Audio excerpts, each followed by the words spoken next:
Assalamualaikum warahmatullahi wabarakatuh. Hari ini saya akan mulai memberikan penjelasan tentang penjas adaptif. Ini adalah mungkin di pembahasan tentang sejarah, pengertian, dan fungsi pendidikan jasmani adaptif ini ada beberapa seri. Nanti bisa jadi 2 atau 3 tayangan barangkali karena memang keterbatasan media ketika saya menggunakan uh, SOM ini ya. Jadi bisa jadi 2 atau 3. Oke. Ini adalah bagian yang penjelasan di yang pertama ya. Bagian pertama pokok bahasan yang akan disampaikan adalah ada 6 untuk hari ini. Nanti yang seperti saya sampaikan bisa jadi ada beberapa tayangan di aplikasi ini. Ini adalah sikap masyarakat, kemudian peningkatan masyarakat, nanti pendidikannya seperti apa, pengertiannya, anak yang berkebutuhan khusus itu seperti apa, tujuannya seperti apa penjas adaptif, peran dan fungsinya seperti apa penjas adaptif. Jadi itu diantaranya yang akan kita coba bahas. Yang pertama, bagian pertama adalah sikap masyarakat terhadap kecacatan. Dulu itu orang yang cacat fisik atau cacat mental itu kemampuan berpikirnya di bawah rata-rata. Itu orang-orang kalangan primitif itu tidak bisa bertahan hidup orang-orang modern seperti itu ya. Sehingga sampai akhirnya dengan mati. Jadi nggak diurus lah sama masyarakat sekitar, bahkan keluarganya pun merasa aib ketika memiliki orang yang berkebutuhan khusus gitu ya, sehingga akhirnya disingkirkan gitu ya. Bahkan kepercayaan tahyul orang-orang dulu sampai dengan memperlakukan keji ya, bahkan dia pembawa sial di kampungnya katanya kalau ada orang yang berkebutuhan khusus, sampai orang-orang itu melakukan secara keji. Contoh misalnya kaum aristokrat dulu di dataran kerajaan Inggris itu, kalau ada anak yang berkebutuhan khusus misalnya mohon maaf kakinya pincang dan sebagainya, itu dia suruh lari ke tengah lapangan kemudian dipanah oleh prajurit gitu ya.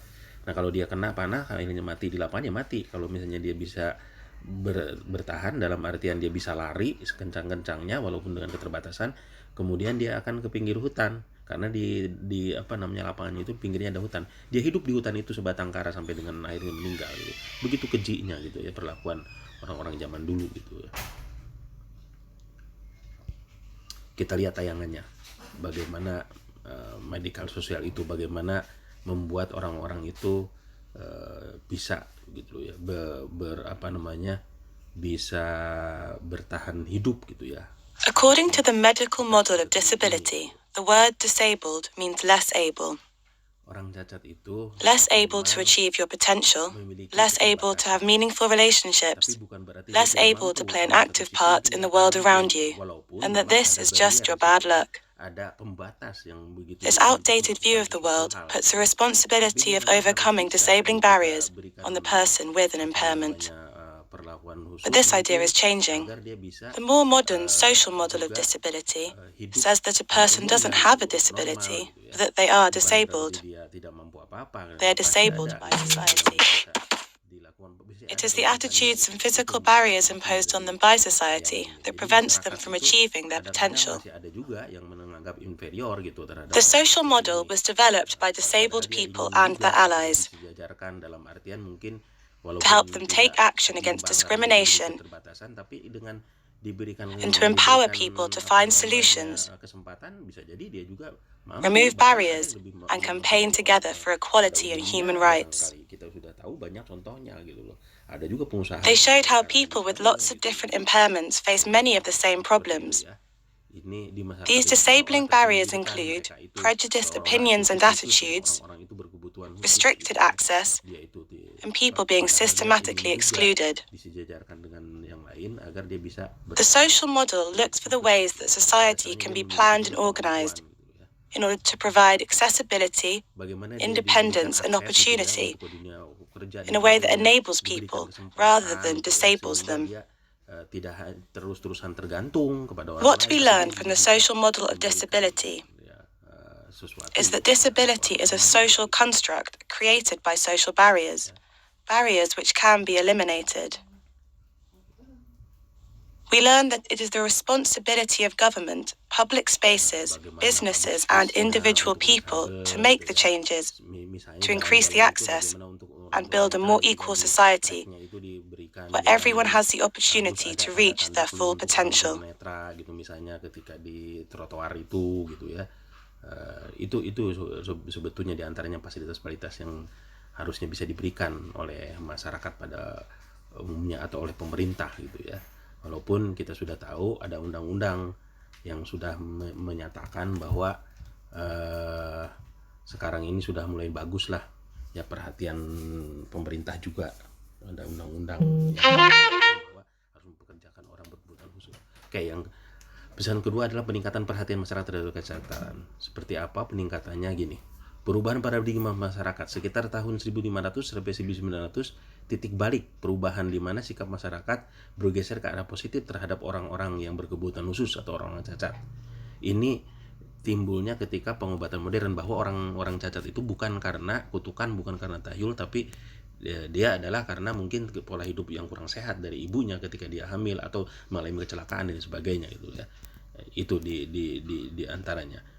Memasuki abad 20 lebih meningkat ya terhadap orang-orang cacat berkebutuhan khusus. Contoh Roosevelt membantu orang yang lumpuh, yang polio, kaki polio dia. Kemudian Roosevelt ini ada presiden Amerika.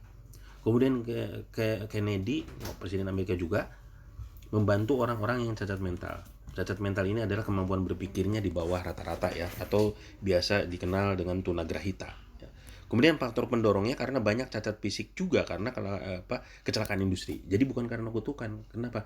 Dia di industri lagi bekerja, kemudian dia kena alat yang pemotong dan sebagainya misalnya gitu, akhirnya dia menjadi cacat tubuh dan sebagainya. Atau veteran perang dunia 1 yang orang-orang Amerika khususnya, dia protes cacatnya itu bukan karena kutukan, karena dia membela negaranya gitu loh, karena ranjau dan sebagainya ketika perang, sehingga dia tidak mau dikatakan bahwa dia itu pembawa sial gitu. Itu peningkat perhatian, terselah sadar orang bahwa orang disabel itu, orang cacat tubuh itu, orang cacat itu atau orang berkebutuhan khusus itu bukan karena kutukan, bukan karena tahyul, bukan karena aib gitu loh, karena memang dia bisa jadi kecelakaan dan sebagainya tadi itu, atau memang pola hidup yang kurang sehat sehingga berpengaruh terhadap janinnya.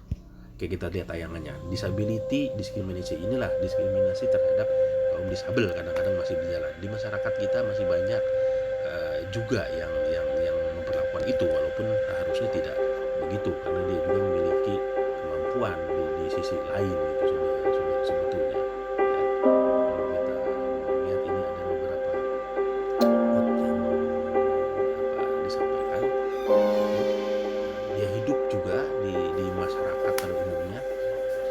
Jumlahnya memang minoritas, jadi diperkirakan walaupun minoritas di dunia ini ada sekitar mereka terpinggirkan memang di kehidupan di dunia ini. Beberapa tipe ini diantaranya ada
pendidikan via pendidikan jasmani. Bagaimana pendidikannya untuk melalui jalur pendidikan jasmani? Ya. Pendidikan via pendidikan jasmani, orang-orang dengan kebutuhan unik mungkin menunjukkan kemampuan mulai dari sangat rendah hingga sangat tinggi. Contohnya ini, atlet muslimah difabel Indonesia juara dunia, ya, Lailatul Mukaromah ini dia juara dunia loh gitu loh ya, di tingkatan apa namanya yang keterbatasan kemampuan intelektual ya. Ini ya. Oke. Pendidikan via pendidikan jasmani, siswa yang memiliki kecacatan mempunyai juga hak yang sama dengan siswa yang normal. Siswa yang cacat harus memperoleh penjas sesuai dengan kecatatannya. Inilah tugas utama guru. Jadi kenapa mata kuliah ini juga muncul penjas adaptif ini? Ya ini sebetulnya karena dia juga sebetulnya harus juga diberikan pembelajaran tentang penjas. Siapa tahu dengan pelajaran penjas dia upaya korektif, upaya perbaikan dia jadi lebih bugar, lebih sehat gitu loh. Itu sebetulnya gitu loh. Sehingga harus diberikanlah model-model khusus agar dia bisa melakukan kegiatan olahraga gitu loh. Ya. Guru penjas harus menyadari orang dengan berbagai kebutuhan unik terlibat dalam pendidikan jasmani dan olahraga yang disesuaikan. Sesuaikan apanya? Ya modifikasi. Makanya penjas adaptif, diadaptasi gitu. Bagaimana caranya agar dia bisa melakukan kegiatan dengan kita gitu loh. Mereka belajar bahwa mereka yang memiliki kebutuhan unik termasuk orang-orang dengan dan tanpa cacat gitu. Kadang-kadang kalau sekolah inklusi saya sedikit jelaskan. Sekolah inklusi ada sekolah umum ya yang menerima anak-anak berkebutuhan khusus. Jadi bisa jadi suatu saat kita ngajar nanti di sekolah umum, sekolah biasa gitu, tapi ada siswa kita 1 atau 2 orang yang memiliki keterbatasan. Ya, anak berkebutuhan khusus tadi itu. Nah, inilah kenapa mata kuliah ini muncul agar teman-teman masih tetap bisa mengajar walaupun di dalam kelas itu 1 atau 2 orang ada anak yang berkebutuhan khusus. Bagaimana caranya? Ya dimodifikasi alat segala macam termasuk program pembelajarannya menyesuaikan dengan kecatatannya. Itu maksudnya ya mata kuliah ini. Nah, ini contoh kegiatan-kegiatan beberapa khusus ya. Ini model activities atau kalau diartikan secara harfiah itu aktivitas mie, menggunakan mie. Model itu kan mie gitu. Yang panjang-panjang ini modelnya kayak mie gitu, maksudnya gitu seperti ya. Ini beberapa kegiatannya ini adalah ini yang kaos hijau ini anak berkebutuhan khusus tunagrahita, kemampuan berpikirnya di bawah rata-rata. Bagaimana dia dilatih, yang lain-lain juga sama ini ada orang berkebutuhan khusus kemampuan berpikirnya rendah. Dia dilatih aja sederhana bagaimana jalan di atas titian seperti ini.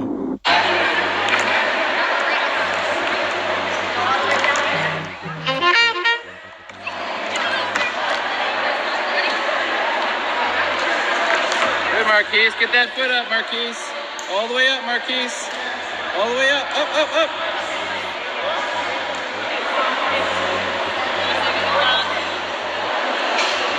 Yeah, Marquise. Now see if you can walk around a little bit. Good, Sequoia.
Pendidikan jasmani yang diadaptasi dipandang sebagai subdisiplin pendidikan jasmani yang memberikan pengalaman yang aman, ya, memuaskan secara pribadi dan sukses bagi siswa yang dari berbagai kemampuan. Ya.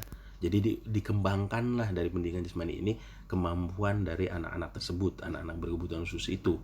Tergantung dia minatnya, misalnya ke cabang olahraga, dia pengen jadi atlet, ya kita mudah-mudahan bisa menyalurkan. Dan sekarang ini sudah ada ya, salurannya gitu loh ya.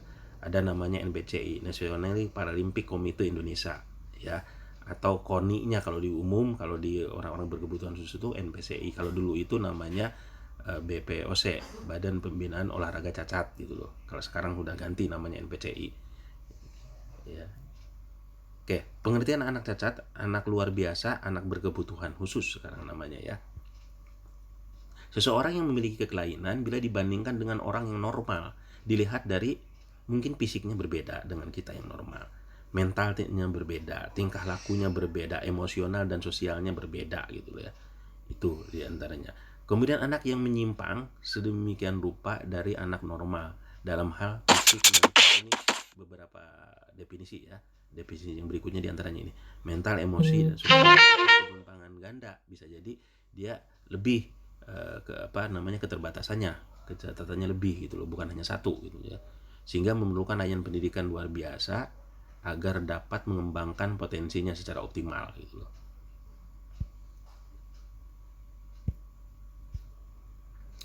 Aspek disabel yang dinilai WHO itu keterbatasan aktivitas, ini menurut konsepnya World Health Organization.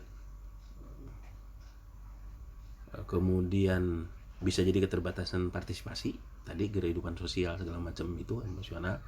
Kemudian juga kondisi kesehatan yang terkait. Jadi ini aspek disabel yang dinilai WHO itu, gimana dia punya keterbatasan aktivitas, bisa jadi juga keterbatasan partisipasi, tadi kehidupan bermasyarakat segala macam gitu loh. Bisa juga kondisi kesehatannya ya yang terkait dalam dirinya, misalnya tidak sehat panca inderanya, salah satu panca indera dan lain sebagainya. Contohnya seperti itu ya.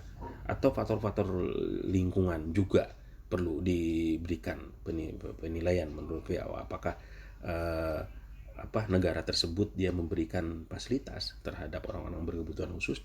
Kalau negara kita sudah ada undang-undangnya, bahwa di dunia juga sudah ada undang-undangnya ya, di hak asasi manusia itu, bahwa harus mempekerjakan orang dari kita mempekerjakan 100 orang itu harusnya ada 1 orang berkebutuhan khusus di situ, perusahaan-perusahaan itu pabrik itu. Kita lihat tayangannya.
pendidikan jasmani adaptif adalah merangsang perkembangan biar anak itu berkembang gitu loh, gitu ya, fungsi tubuhnya gitu ya, sehingga dia sudah mengalami keterbatasan, kemudian dia juga tidak sehat, itu kasihan gitu loh.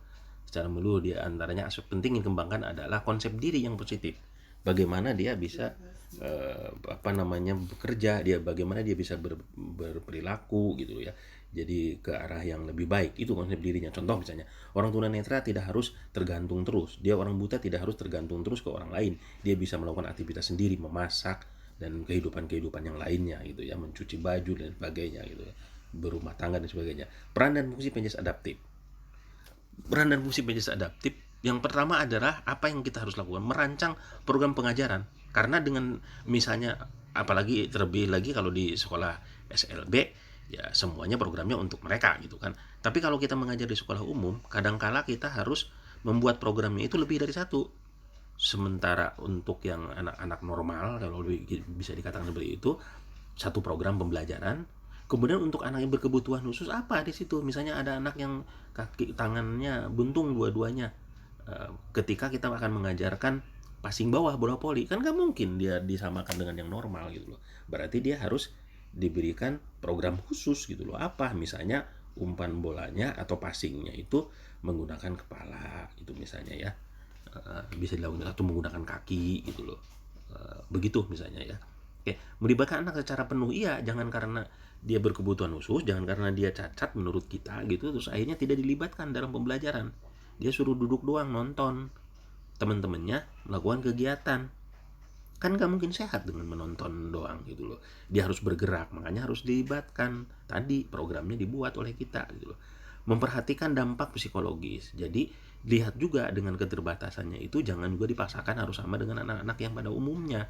Ya, kasihan dia secara psikologis mental gitu, dia akan rendah, akan dia merasa murung, merasa rendah diri ketika kita tidak memperhatikan dampak psikologis dari kegiatan kita itu. Contoh misalnya, ketika kita ngajar senam lantai kan hukumnya wajib buka sepatu gitu loh, ketika dia guling-guling di matras. Tapi kalau ada anak yang cacat dan memang itu dia kakinya misalnya mohon maaf misalnya seperti apa gitu kecacatannya, dia harus menggunakan sepatu biar tidak malu gitu, ya boleh pakai sepatu, nggak apa-apa gitu loh ya. Oke, mendiskusikan dengan pihak medis khususnya apa yang boleh dilakukan, apa yang tidak. Jangan-jangan ketika kita paksa untuk berolahraga misalnya keras gitu, dia malah jadi sakit gitu loh. Jadi tidak boleh begitu ya, harus konsultasi dengan orang tuanya, rekap medisnya harus dilihat ya. Oke, ini quote yang disampaikan. Commodification as a mean of inspiration, and to invoke philosophical talk from the reader. Thank you.